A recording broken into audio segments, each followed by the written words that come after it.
आना भी चाहिए। तीसरी बात, मैं अभी जिस पार्टी से लड़ा हूँ चुनाव विधानसभा का, मजलिस इत्तेहादुल मुसलिमीन से, यानी MIM से, तो MIM के लोगों से मैं एक बात कहना चाहता हूँ कि देखिए, वफादारी आप चाहते हैं हमसे, ये बेहतर, ठीक है, हर आदमी एक दूसरे आदमी से वफादारी चाहता है, लेकिन आपने क्या कभी सोचा है कि मुझ जैसे कैंडिडेट को भी आपके वफादारी की जरूरत थी?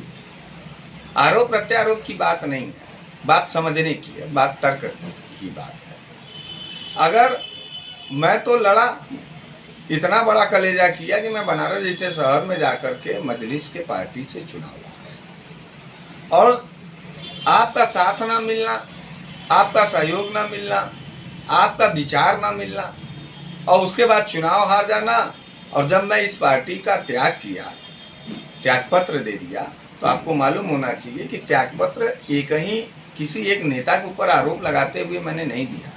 मैं आज भी कह रहा हूं कि नो डाउट ओवैसी जी बेहतर नेता हैं, देश के अच्छे और सजग नेता हैं, उनके अंदर कोई कमी नहीं, लेकिन उनका उत्तर प्रदेश का जो संगठन है, खास करके बनारस का जो संगठन है, बनारस के संगठन में कोई भी काबिले तारीफ नेता नहीं है, मुद्दे पर बोलने वाला नहीं है। तो मैं, जब मुझे अकेले ही लड़ना है, तो मैं मजलिस का मुकुट पहन करके क्यों आरोप लूं?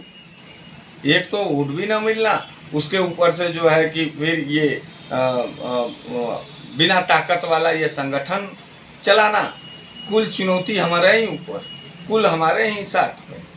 तो ये अन्याय की बात है। आपकी पार्टी अच्छी है, मजलिस के लोगों से कहना चाहता हूँ, आप पूरी ताकत लगा करके अपने लोगों को समझाइए।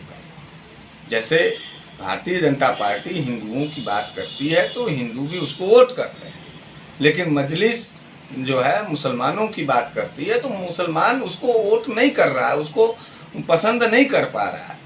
तो ये कमी कहाँ है, इस पर आप लोग फोकस करिए, और इसीलिए इस बात को मैं हमेशा उठाता रहता हूँ। तो बिना नफरत के मुद्दे पे लड़ना वाले आदमी हम लोग हैं।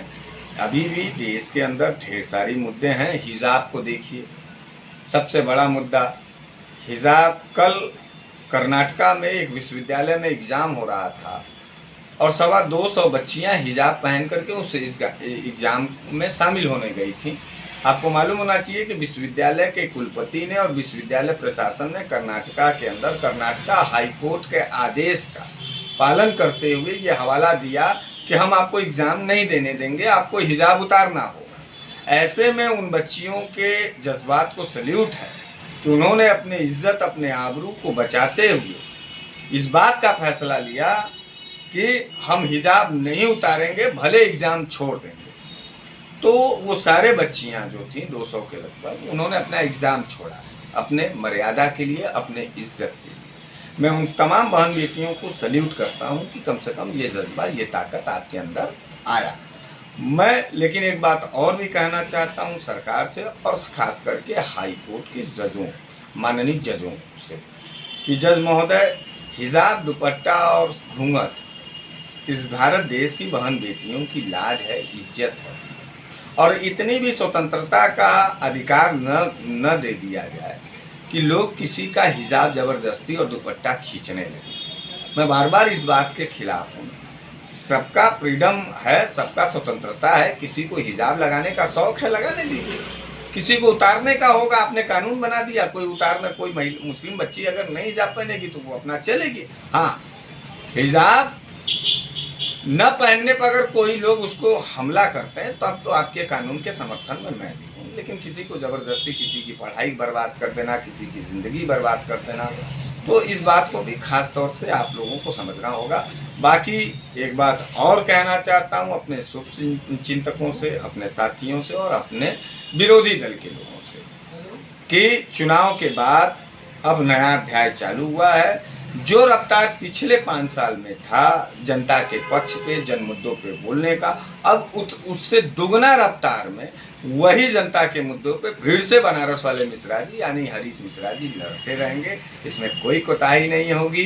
पूरे जज्बात के साथ अपने हक, हुकूक और हिस्सेदारी और भागीदारी के सवाल पर हर वर्ग, हर समुदाय, हर धर्म के लोगों के साथ कदम से कदम मिला करके इस भारत देश के तिरंगा के लिए हम लड़ेंगे और अपने अधिकार के लिए और संविधान के लिए लड़ते रहेंगे। इसी उम्मीद के साथ जय हिंद, जय भारत, जय बनारस।